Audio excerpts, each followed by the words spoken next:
2,000 years ago, in the misty highlands of Ireland and Scotland, a people known as the Celts looked up at the dark October skies with both reverence and fear. For them, the year was not divided simply into 12 months, but into seasons of light and dark. The harvest marked the end of life's abundance, and winter brought death, hunger, and uncertainty. On the night of October 31st, the Celts gathered around roaring bonfires for a festival they called Samhain, pronounced Samhain. To the Celts, Samhain was more than just the end of harvest. It was a sacred threshold, a night when the boundary between the world of the living and the realm of the dead grew paper-thin. They believed that spirits, both kind ancestors and vengeful ghosts, wandered the earth freely. Some came to visit family, others to cause mischief or harm. Villagers left food and drink outside their doors to appease wandering souls. Warriors painted their faces with ash from the fire. People wore animal skins and masks, disguising themselves so that evil spirits would mistake them for fellow ghosts and pass them by. Druids, the Celtic priests, threw crops and even sacrificed animals into the fire to keep the gods pleased for winter's survival. It was a night of fear and celebration, a night when bonfires glowed like stars across the hills, when stories of fairies, banshees, and shadow creatures were whispered, and when the people felt closer than ever to the mysterious world of death. Samhain was the beginning of Halloween. Centuries later, the Roman Empire stretched its arm across Celtic lands. With it came Christianity.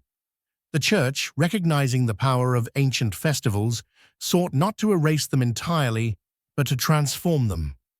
In the 7th century, Pope Boniface IV established All Saints' Day, a day to honor Christian martyrs.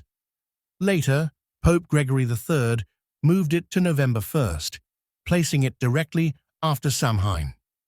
The evening before was called All Hallows Eve, which in time became Halloween. But the old Celtic traditions were too deeply rooted to vanish. Instead, they merged. Villagers still lit fires, but now in honor of saints.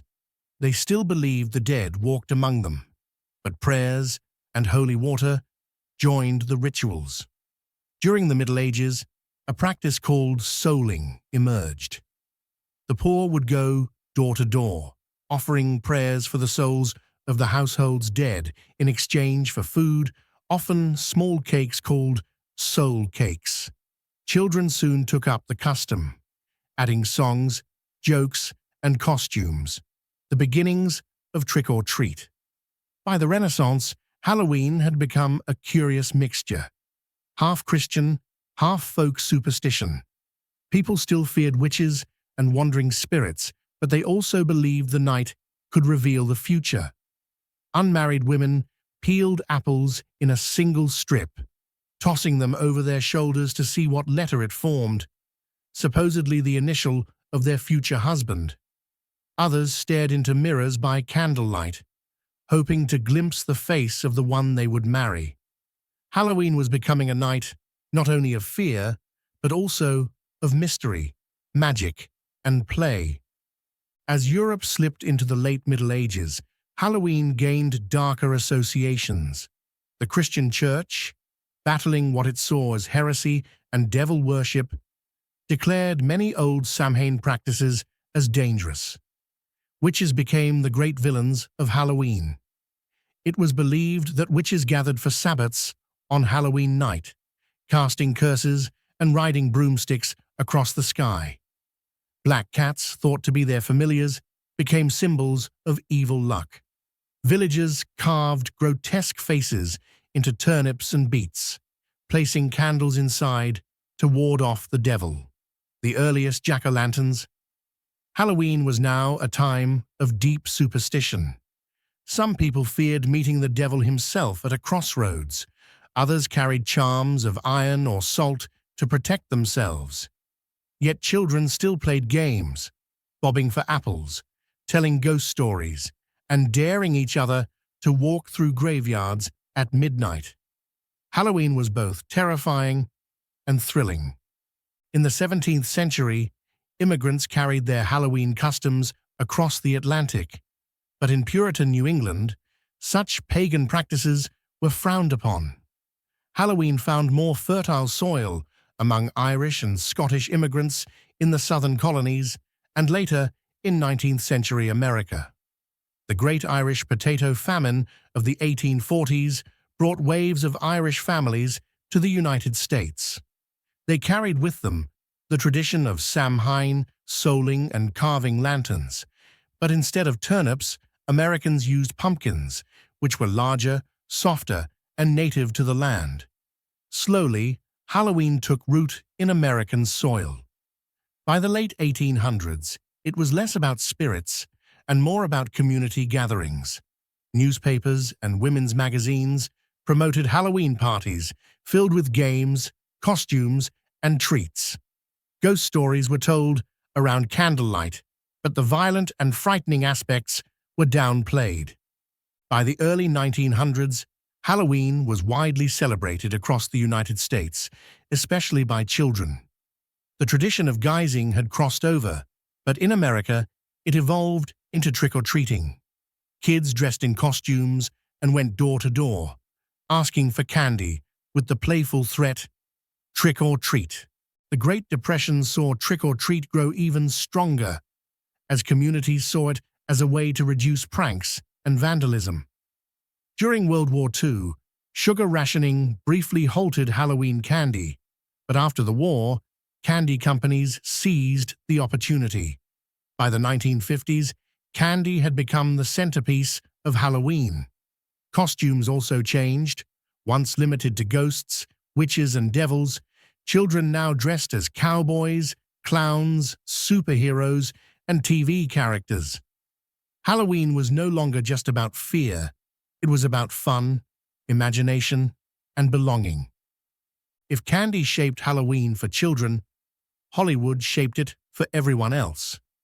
From the 1930s onward, horror films like Dracula, Frankenstein, and The Wolfman became Halloween favorites.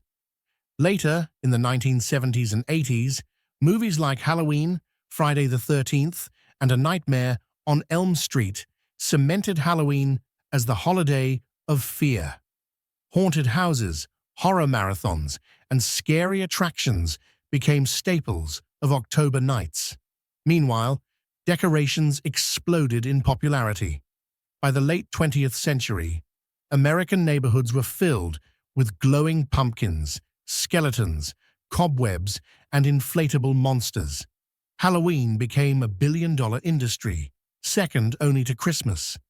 In the 21st century, Halloween leapt across borders. In Japan, theme parks like Tokyo Disneyland hold elaborate parades. In Mexico, Halloween intertwines with the Day of the Dead, Dia de los Muertos, a celebration of ancestors. Across Europe, Australia, and even some Middle Eastern countries, costumes and parties are becoming more common, especially among young people and children. Social media now drives trends.